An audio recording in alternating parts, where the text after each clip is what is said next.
సంధ్య theatre తొక్కిసలాట ఘటనలో గాయపడ్డ శ్రీతేజ్ను అల్లు అర్జున్ ఇంతవరకు ఎందుకు పరామర్శించలేదు, ఆసుపత్రికి ఎందుకు వెళ్లలేదు అన్న అభిమానుల ప్రశ్నలకు అల్లు అరవింద్ సమాధానమిచ్చారు. ఇంతకీ ఆయన ఏమన్నారో ఒకసారి చూద్దాం. హైదరాబాద్ ఆర్టీసీ క్రాస్ రోడ్స్ లో సంధ్య థియేటర్ లో ఈ నెల 4న జరిగిన తొక్కిసలాటలో గాయపడ్డ శ్రీతేజ్ ను అల్లు అరవింద్ పరామర్శించారు. కిమ్స్ ఆసుపత్రికి వెళ్లిన అల్లు అరవింద్ వైద్యులతో మాట్లాడి శ్రీతేజ్ ఆరోగ్య పరిస్థితిపై ఆరా తీశారు.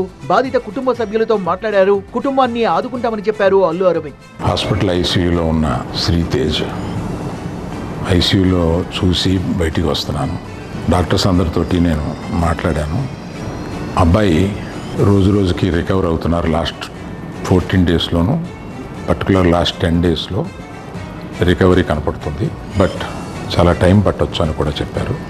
ఇలాగా ఆ అబ్బాయి కోలుకోవడానికి ఏమైనా చేయడానికి మేము సిద్ధంగా ఉన్నాము. అల్లు అర్జున్ శ్రీతేజ్ ను పరామర్శించకపోవడానికి గల కారణాలని కూడా వివరించారు అల్లు అరవింద్. కాళ్లలో భారం, వాపు లేదా అల్సర్ తో బాధపడుతున్నారా? ఇవి వెరికోస్ వెయిన్స్ లక్షణాలే. భారతదేశంలో number 1 varicose veins hospital Avis ను సంప్రదించండి. ఇప్పుడే మీ అపాయింట్మెంట్ ను బుక్ చేసుకోండి. ఘటన జరిగిన మరుసటి రోజే హాస్పిటల్ కు వెళ్లేందుకు అల్లు అర్జున్ రెడీ అయ్యాడని, అయితే ఆసుపత్రికి రావద్దని హాస్పిటల్ యాజమాన్యం చెప్పిందని అదే రోజున పోలీసులు కేసు పెట్టారన్నారు. కేసు నమోదు కావడంతో లీగల్ టీం కూడా అల్లు అర్జున్ ను ఆసుపత్రికి వెళ్లొద్దని సూచించిందన్నారు. బాధిత కుటుంబాన్ని పరామర్శించలేకపోయినందుకు అల్లు అర్జున్ బాధపడ్డాడన్న అల్లు అరవింద్, అల్లు అర్జున్ చూడలేకపోయాడు కాబట్టి తనను ఆసుపత్రికి వెళ్లమని కోరాడని, ప్రభుత్వ వర్గాల అనుమతితో తాను శ్రీతేజ్ ను బాధిత కుటుంబాన్ని పరామర్శించానన్నారు అల్లు అరవింద్. అల్లు అర్జున్ ఎందుకు హాస్పిటల్కి వెళ్ళలేదు అని అడుగుతున్నారు. దానికి కారణం చెప్తాను. స్టాంపేడ్ జరిగిన రోజు మరుసటి రోజు మార్నింగే అల్లు అర్జున్ వద్దామని అనుకుంటే హాస్పిటల్ అధికారులు నిన్నే కదా జరిగింది, ఇవాళ ఈ హాస్పిటల్కి వచ్చి ఇక్కడ ఇంకొక ఇన్సిడెంట్ని ఎందుకు అవాయిడ్ చేయమని చెప్పి అడిగారు. కరెక్టే కదా అనిపించింది. రాలేకపోయారు.